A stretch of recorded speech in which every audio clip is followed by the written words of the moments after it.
मुझे कभी नहीं मिलेगा। वो छोटा कुक्कू एक ही सांस में अपनी मम्मा से कई सवाल करता है जिनका जवाब उसकी मम्मा के पास ना था। हम इस बार आपके जन्मदिन पर मीठा हलवा बनाएंगे। मम्मा, आप यही कहने वाली हैं, मुझे नहीं खाना मीठा हलवा। आपके पापा को मीठा हलवा बहुत पसंद था। ये बात आप हर साल करती हैं मम्मा।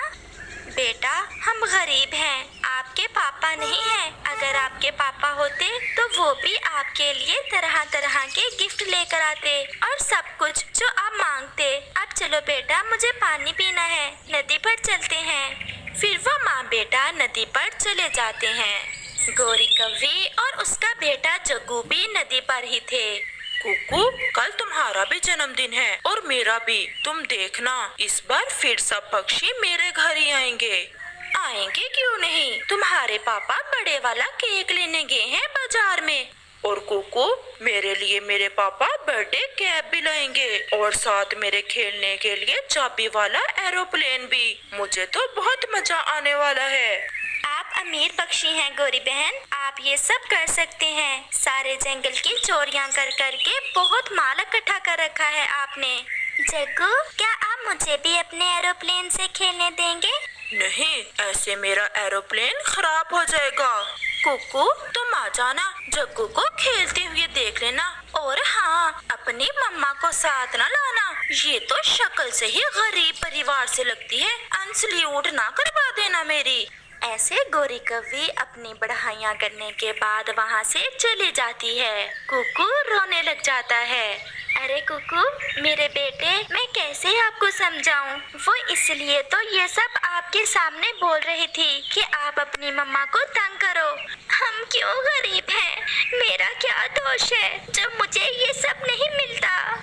चलो बेटा, आप चलें, शाम भी होने ही वाली है। फिर वो माँ बेटा नदी से पानी पीकर वापस घर चले जाते हैं। पापा, ये केक तो बहुत बड़ा है, मैं थोड़ा सा खा लूं? नहीं जग्गू, ऐसे ये केक खराब हो जाएगा। कल तक इंतजार करो, मैं इसे फ्रिज में रख देती हूँ और फिर कल जब सब पक्षी इकट्ठे होंगे तो फिर केक काटेंगे। ये एरोप्लेन एक बार चाबी देने से दूर तक जाता है, किसी दूसरे पक्षी के पास नहीं है ऐसा खिलौना। बहुत महंगा आया है। पापा, पापा, कुकू कह रहा था कि मैं उसे भी अपने जहाज के साथ खेलने दूं। ना ना, ऐसे गरीब पक्षियों से दूर ही रहते हैं। कुकू भी अपने जन्मदिन के बारे में सोचते सोचते सो जाता है। आधी रात हो जाती है। कुकू सोया हुआ था। मुझे पता है आपके पापा इस दुनिया में नहीं हैं और आपका जन्मदिन है कल। आज से मैं आपकी दोस्त हूँ। कल जन्मदिन पर मैं आपके लिए सब कुछ लेकर आऊंगी। क्या क्या लेकर आएंगी आप मेरी दोस्त? बड़ा केक, बर्थडे कैप, खिलौने, गुब्बारे, कैंडीज और ढेर सारी चीजें। और मैं अपने दोस्त का जन्मदिन ऐसे मनाऊंगी कि पूरा जंगल हैरान हो जाएगा। चॉकलेट केक लाना दोस्त, चॉकलेट केक लाना दोस्त। कुकू, मेरे बेटे, क्या हुआ है? क्या चॉकलेट केक लगा रखी है? ये तो सपना था, परंतु ये सपना कितना अच्छा था। अगर ये सच हो जाए तो कितना मजा आए। वो फिर से सो जाता है। सुबह हो जाती है। मम्मा, आज शाम मेरी दोस्त तितली मेरा जन्मदिन मनाने आएगी। देखना मम्मा, मेरी दोस्त मेरे लिए क्या क्या लेकर आती है। वो मेरे लिए चॉकलेट केक भी लाएगी और खिलौने भी। कौन दोस्त? रात सपने में वो मिली थी मुझे और मुझे वचन देकर गई है मेरी दोस्त। अच्छा, तो इस कारण रात सोए हुए आप चॉकलेट केक बोले जा रहे थे। बेटा, सपना तो सपना होता है, कभी सपने भी ऐसे सच हुए हैं। परंतु मम्मा, मेरा सपना सच्चा था। आप देखना, शाम को पता चलेगा आपको। फिर वो माँ बेटा भोजन की तलाश में चले जाते हैं। जग्गू, वो देखो सामने चिड़िया और उसका बेटा बैठे हुए हैं। चल तो जरा तंग करते हैं उन्हें। ठंडा ठंडा केक। कुकू, अगर खाना हुआ तो हमारे घर आ जाना। और आपने अगर चॉकलेट वाला केक खाना हुआ तो मेरे घर आ जाना आंटी जी। चॉकलेट वाला केक वो कहाँ से लिया आपने? चिड़िया खामोशी से अपने बेटे की मासूमाना बातें सुन रही थी। मेरी दोस्त मेरे सपने में आई थी, वो ही लेकर आएगी शाम को मेरे लिए चॉकलेट वाला केक और खिलौने भी। वो तो पटाखे भी चलाएगी मेरे बर्थडे पर। अच्छा, तो क्या जन्मदिन भी सपनों में ही मनाना है? ऐसा कहते हुए वो माँ बेटा हंसने लग जाते हैं। मम्मा, मम्मा, कुकू सपनों में केक खाएगा। मम्मा, कुकू सपनों में केक खाएगा। ये बच्चा है, आप तो जानती हो। गोरी, क्यों इसका दिल बार बार तोड़ती हो आप? बताऊं, मुझे बहुत मजा आता है जब इसे दुखी देखकर तुम भी दुखी हो जाती हो। ऐसा कहते हुए गोरी और जग्गू वहाँ से चले जाते हैं। चिड़िया और उसका बेटा भी भोजन लेकर वहाँ से चले जाते हैं। अरे कुकू, आप घर की छत पर क्यों बैठे हो बेटा? मम्मा आप जाए, मैं अपनी दोस्त का इंतजार कर रहा हूँ। मेरी दोस्त को कैसे पता चलेगा कि मेरा घर कहाँ है? कुकू की मम्मा हंसते हुए घर में चली जाती है। शाम भी होने ही वाली है, न जाने मेरी दोस्त अभी तक क्यों नहीं आई। ऐसा भी तो हो सकता है कि उसे चॉकलेट वाला केक ना मिला हो। वो छोटा कुकू ऐसे सोच रहा था कि अचानक से उसका ध्यान दूर जाता है। वहाँ तो कुछ तितलियाँ एक बड़ा केक लिए उसके घर की दिशा में आ रही थीं। वो बहुत खुश होता है। मम्मा, मम्मा बाहर आए, मम्मा बाहर आए, मेरी दोस्त आ गई, मेरी दोस्त आ गई। वो तितलियां तो तेजी से उसके घर की दिशा में बढ़ रही थीं। कुकू बेटा, ये तो सच में आपकी दोस्त आ गई है। दोस्त, मुझे पहचाना क्या? मैं कौन हूँ? मैंने पहचान लिया, आप मेरे सपने में आई थी। आप मेरी दोस्त हो ना? हाँ, और ये सब मेरी सहेलियाँ, ये सब आपके लिए। अब हमें अपने घर नहीं लेकर जाओगे? आओ आओ बेटा, आप सब घर में आ जाओ। फिर वो तितलियाँ कुकू के घर में चली जाती हैं। सहेलियों, आप मेरे दोस्त के घर के बाहर ये गुब्बारे लगाकर अच्छे से सजा दो और मैं अपने दोस्त को उसके खिलौने दिखाती हूँ। फिर वो तितलियाँ कुकू के घर के बाहर गुब्बारे लगाती हैं।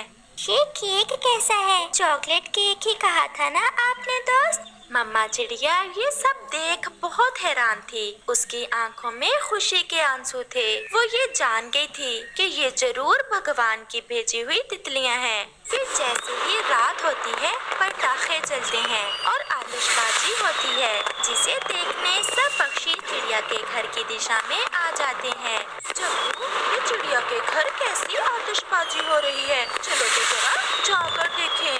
वो माँ बेटा वहाँ जाते हैं। वहाँ तो सब पक्षी इकट्ठे थे। केक सजा हुआ था, कैंडल्स जल रही थीं, खिलौने तो तरह तरह के थे।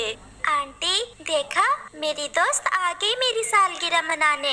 शायद मैं ना आती, परंतु गोरी कभी मुझे आपके कारण यहाँ आना पड़ा। अगर किसी गरीब की मदद नहीं कर सकते तो उसे गरीब होने के ताने भी ना दो। गोरी बहन, केक खाओगी क्या?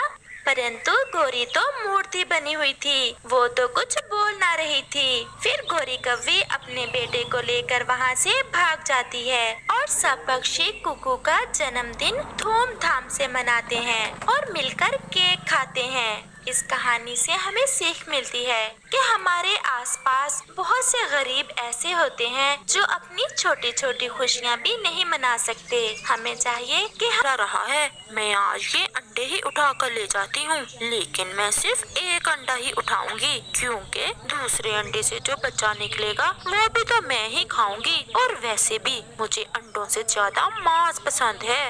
और चील ऐसे कहते हुए घोंसले से अंडा उठाकर ले जाती है और सीधी अपने घोंसले में जाती है। उसका घोंसला भी एक गुफा के अंदर ही था।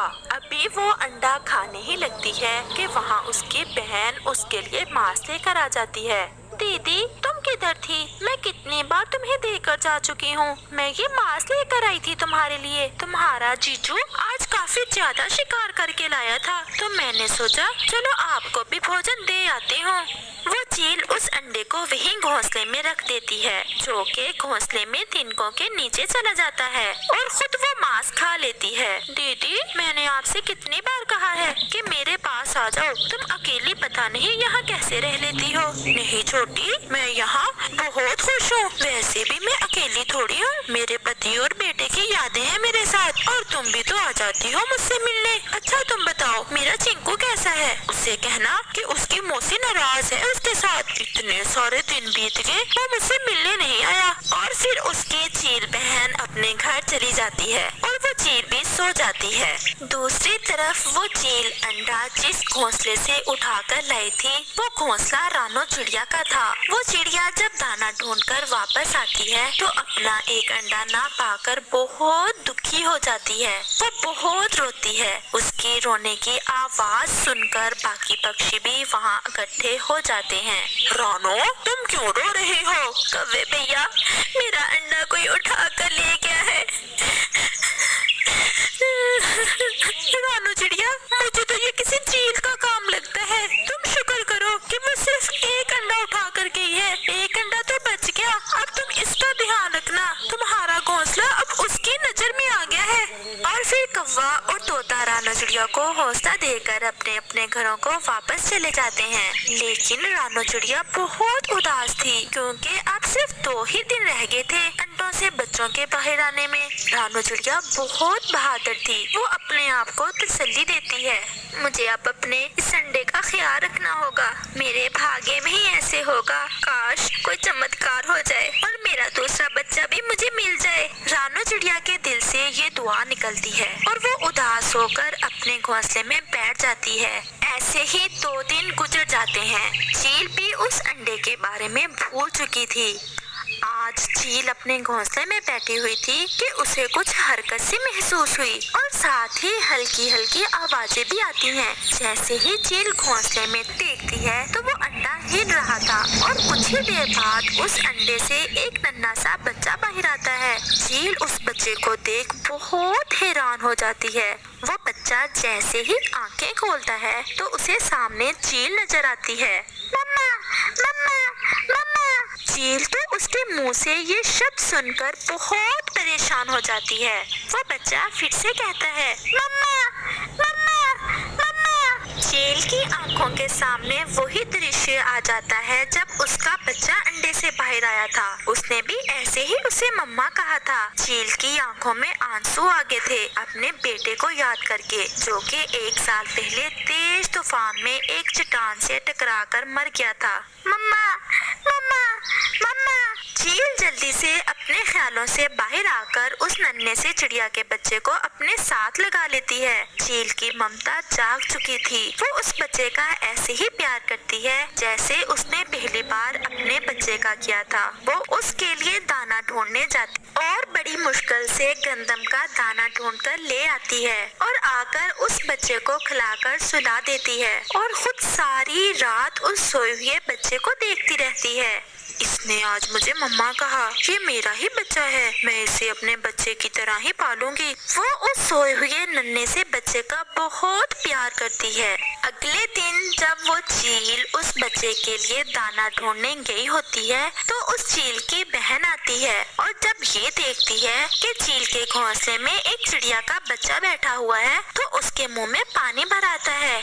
वाह, आज तो दीदी चिड़िया का बच्चा शिकार करके लाई है और वो भी जिंदा। चलो, जब तक दीदी आती है मैं इसे मार देती हूँ। दीदी खुश हो जाएगी कि मैंने उनकी मदद की। वो चील की बहन जैसे ही उस चिड़िया के बच्चे के पास जाती है, पीछे से चील भी आ जाती है। रुक जाओ, ये तुम क्या करने लगी थी? दीदी, मैं इसे मारने लगी थी। आपको तो पता है मुझे किसी भी शिकार को मारने में बड़ा मजा आता है। ये मेरा बच्चा है, मैं माँ हूँ इसकी। दीदी, ये तुम क्या कह रही हो? कहीं पागल तो नहीं हो गई? ये चिड़िया का बच्चा तुम्हारा कैसे हो सकता है? उसके बाद चील अपनी बहन को सारी बात बताती है। दीदी, तुम्हारा दिल इतना नरम कब से हो गया? हमारे परिवार की बाकी चीलों को पता चलेगा तो वो तुम्हारा मजाक उड़ाएंगी। मेरी मानो तो इस बच्चे को मार दो, बल्कि तुम ऐसा करो कि ये मुझे दे दो, मैं इसे ले जाती हूँ और चिंकू को इससे शिकार करना सिखाऊंगी। आज तो तुमने ये बात की है, दोबारा ना करना और अब चली जाओ यहाँ से। खबरदार अगर मेरे बच्चे पर बुरी नजर डाली तो। दीदी, ये आप ठीक नहीं कर रही। इस पराये बच्चे के लिए आप अपनी बहन को डांट रही हैं। और फिर चील की बहन उससे नाराज होकर वहाँ से चली जाती है और वो चील उस बच्चे को अपने पंखों में छुपा लेती है और रात को उसे दाना खिलाकर सुला देती है। ऐसे ही कुछ दिन गुजर जाते हैं और वो बच्चा भी थोड़ा बड़ा हो जाता है। चील ने अभी तक उस बच्चे को गुफा से बाहर जाने नहीं दिया था, क्योंकि वो जानती थी कि अगर वो बच्चा बाहर गया तो कोई भी चील उसे छोड़ेगी नहीं और वो हमेशा बच्चे को भी यही समझाती, चूचू मेरे बेटे, तुमने कभी भी इस गुफा से बाहर नहीं जाना जब तक मैं तुम्हें ना कह दूं। लेकिन मम्मा, मेरा भी बहुत मन करता है कि मैं भी आपके साथ जाऊं। आप प्लीज मुझे भी साथ ले जाया करें। अच्छा, मैं तुम्हें अपने साथ ले जाऊंगी, लेकिन तुमने अकेले बाहर नहीं जाना। समय गुजरने के साथ साथ उस चील को चिड़िया के बच्चे से और भी प्यार हो गया था। अब कुछ दिनों से चील की सेहत कुछ ठीक नहीं थी। वो बहुत परेशान थी कि अगर उसे कुछ हो गया तो उसके जूजू का क्या होगा, क्योंकि वो जानती थी कि उसके परिवार की चीलें तो उसके जूजू को फौरन ही शिकार कर लेंगी।